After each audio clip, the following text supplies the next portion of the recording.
लोग तक नहीं पहुंची, उनका जीवन वहीं का वहीं रुक जाए। मैं आपको कहना चाहता हूं, बिल्कुल कड़वे शब्दों में मेरी बात को आप गौर से सुनना। क्या ये गरीबी की जिंदगी में जीना किसी भगवान ने हमारे नसीब में, हमारी किस्मत में लिखा है?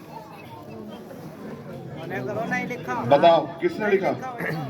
अगर लिखा होता तो आपके बीच से ही पढ़ लिख के कुछ लोग नौकरी पेशे में जाके उनके घर बार अच्छे कैसे हुए होते, आप बताओ। क्या इनका घर अब से 50 साल पहले ऐसा ही था? बताओ, आप तो इसी गांव के लोग हो नहीं? जब ये पढ़े लिखे और बाबा साहब अम्बेडकर के आरक्षण की वजह से सरकारी नौकरियों की वजह से इनको नौकरी मिली, 50-60 हजार रुपए महीने कमाए, तो अच्छा घर बनाया, अच्छे अपने परिवार सुख से दी, बच्चों को पढ़ाने का काम किया और उनके बच्चे फिर कामयाब होने लगे। सरकार नहीं चाहती कि आपके बच्चे पढ़ लिख के कामयाब हो, डॉक्टर, इंजीनियर, IAS, IPS, वकील, जज बने, क्योंकि जब उनकी आप वो बच्चे कामयाब होंगे तो उनकी जेब में पैसा आएगा, पैसा आएगा तो आपकी गरीबी दूर होगी। आप महसूस करो, सरकार 500 रुपए पेंशन देती है विधवा, 500 रुपए पेंशन देती है वृद्धा, 500 रुपए पेंशन देती है विकलांग को। आप ये बताओ 500 रुपए में कितने दिन भोजन आता है?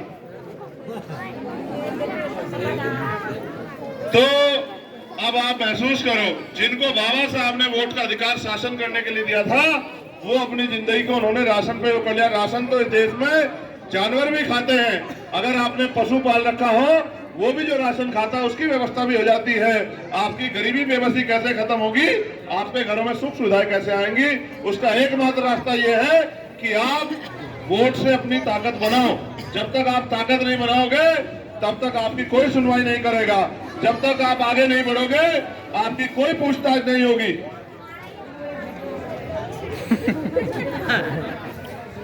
अब मैं क्या करूं, आपकी सोच ही राशन तक की होगी। राशन क्या होता है?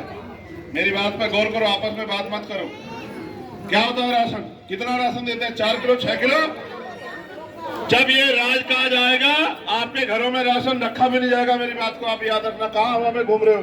आप बताओ, अडानी अंबानी के लोग राशन पे जीते हैं क्या? बताओ भाई, अडानी अंबानी के परिवार के लोगों को राशन की लाइन में लगना पड़ता है क्या? इस देश में देखो, फिर चुप हो जाओ, आपस में बात मत करो। आपकी समस्या ये है